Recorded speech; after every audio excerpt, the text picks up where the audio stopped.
Hey, welcome to Dawn and Friends. With me today, I've got Tracy Caulfield from the Chamber. How you doing, Tracy? Good. How are you? Well, I'm just great. You know, it's beginning to look a lot like Christmas. Yes, it is. And I thought, who better to have on than someone from the Chamber to talk to us about the exciting annual event.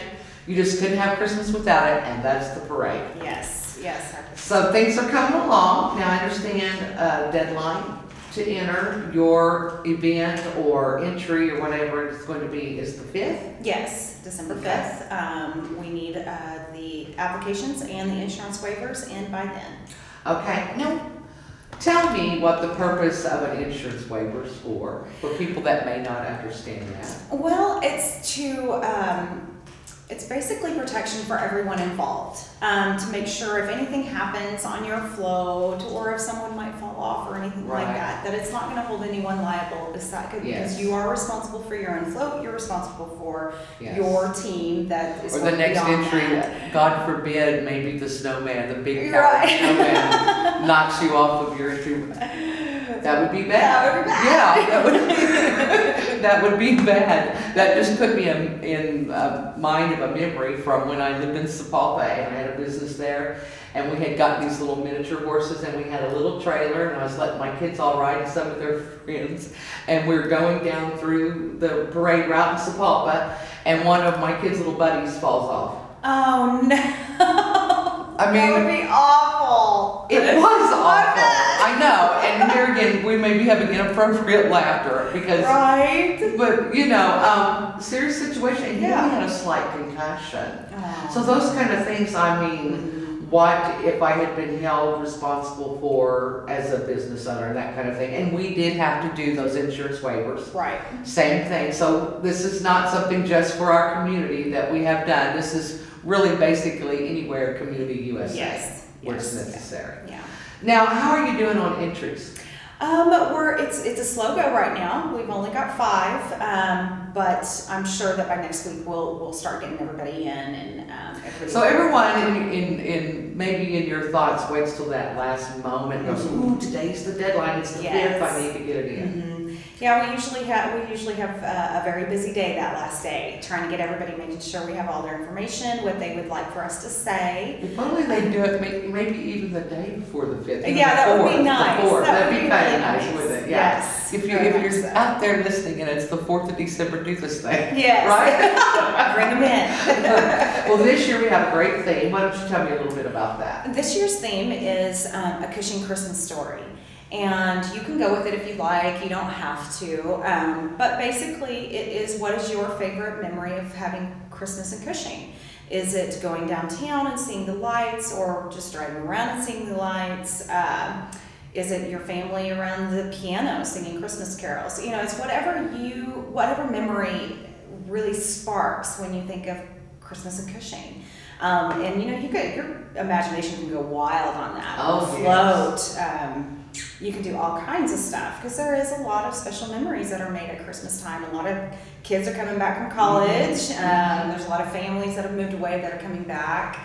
So I think kids my age, and I'll just speak to the viewers, I mean, if you're around my age or older, you'll recall Dr. Bassett and his wife's home that was, it was just north of Rotary Park, and they had the Santa that waved in their big picture window. Oh, yeah. And the dad was animated. Do you remember? Yeah. Yeah, that's like one of my favorite memories as a kid because we would go out and look at all the Christmas lights, and that was like the highlight. That was like the finale. That was the big deal to sit and just watch that in the Bassett's home. So that's something that I recall from Cushing when I was a kid. I was just trying to figure out how you would depict that, you know, but maybe if someone had a photo of it even, you could kind of use that. Well, I think that's a great thing. Now, Tracy, last year the weather was just awful. Brutal. I'm trying to think of a great word to use here, you know, on internet TV, brutal. We're going to call it brutal.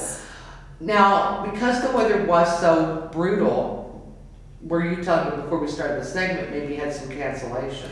Yeah, we had several that didn't show up the day of the parade, which was kind of hard on us because that left a lot of open spots in our lineup. So we had to rearrange, and it kind of set everything back a little bit.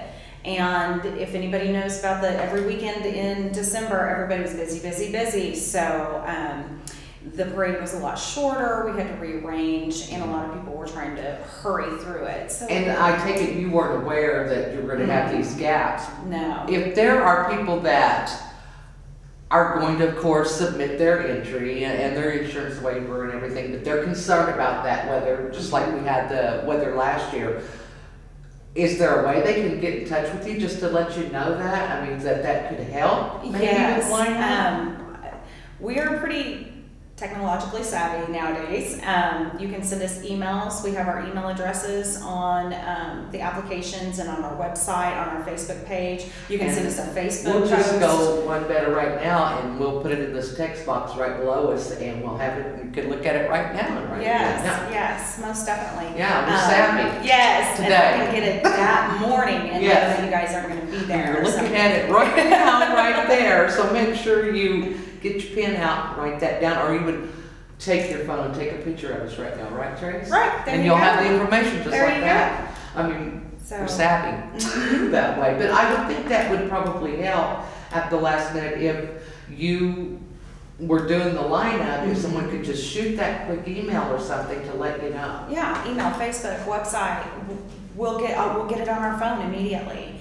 I'm constantly on my phone You're like me, because of I that am too. reason. And My so- phone's my information Yes, it is. Yeah. And when we're on the go, that's how we get all the information You and bet. get back to people when they need immediate That responses. allows us to still go to the grocery store and get a gallon of milk. That's right. And we're still be bopping along on being work. savvy while we're getting a That's gallon of right. milk. I mean, and That's that's exciting about today's technology is that you can still do Yeah. things you need to do in your personal life, but yet you Exactly. can keep up with these kind of things. So if you filled out an entry or you're going to, make sure if you're not going to be there, just to pop that quick email saying, hey, this weather is too much for our group. We can't get enough participation, sorry, last minute, but that lets you know in the lineup. Most definitely. Well, I'm looking forward to the parade. We Yes. attended and we braved it last year, and it was still a lot of fun.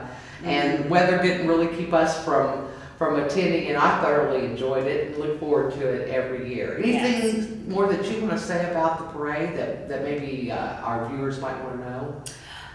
Just to be there for registration and line up at 11 a.m. on December 13th. The parade will start at noon. It'll start from the railroad depot at the end of Broadway and then curve around the Dollar General store. And we will have announcers, and we will have music going with each different group if they would like it. Okay. So it's going to be a lot of fun. And get the Christmas spirit Yes, right downtown yes. Cushing. Well, let's just jump the gear just a little bit, and let's talk about the fact that the executive director, Brent Thompson, is Yes. getting ready to retire. Yes. Now, you know, there's a lot of people that have gotten to know Brent very well, myself included, and we hate to see Brent go. But exciting news Yes, it is. is that you're going to be the new director, and I think Yes. that is just wonderful because who better to take over the reins of this than someone that's been there this time? For how long have you been now? Almost 2 years. That's what I was thinking, Yeah, almost 2 years. So tell me how you're feeling about getting ready to take that over. I'm pretty excited. We are making it as smooth of a transition as we possibly can for our businesses, our chamber members, everyone that's involved, and our board. It was very important to our board that we did make a smooth transition. Yes. They were very excited to do this kind of hiring process for the executive director to keep it within. It makes it a lot better, and it also yes. keeps the relationships. Yes. You know, if you bring Because somebody else. you've been there assisting Brent and assisting what the community needs there at the chamber. And because of that, you have already got those relationships formed within the community, and I'm in agreement that's so much easier to make a transition instead of looking through the process of finding someone to come in and Right. and you know, we did that with Brent, and we got a jewel and a Yes. gem when we did it.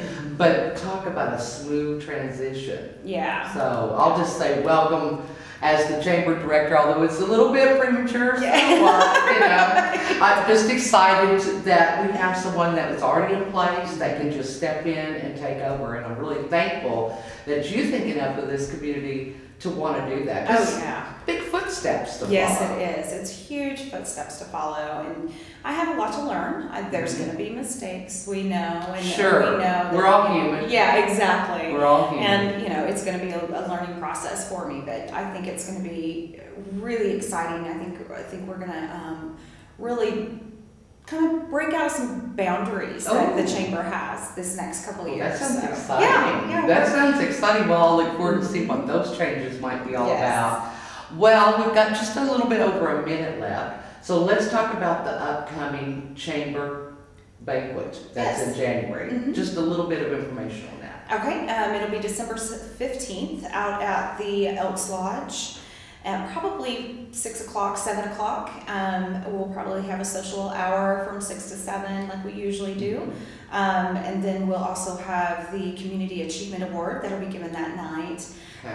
We'll also have our Volunteer of the Year Award and a couple other surprise awards. And then our leading board members. Oh, fabulous, fabulous. Well, you'll have to tell everybody about that. I won't pressure you, and I won't pressure you on who the next president's going to be or any of that. Well, Tracy, again, it's been so exciting to have you in during this Christmas season with the Christmas parade just on the horizon, and I want to congratulate you again on being able to step up and take the big shoes that Brent Thompson is leaving behind as he walks away in his socks. Right. And retires. But I'm sure we'll still see a lot of him around the community. I don't doubt that a bit. All right, Tracy. Well, Merry Christmas to you. Merry Christmas. Thank you. And I will see you at the parade.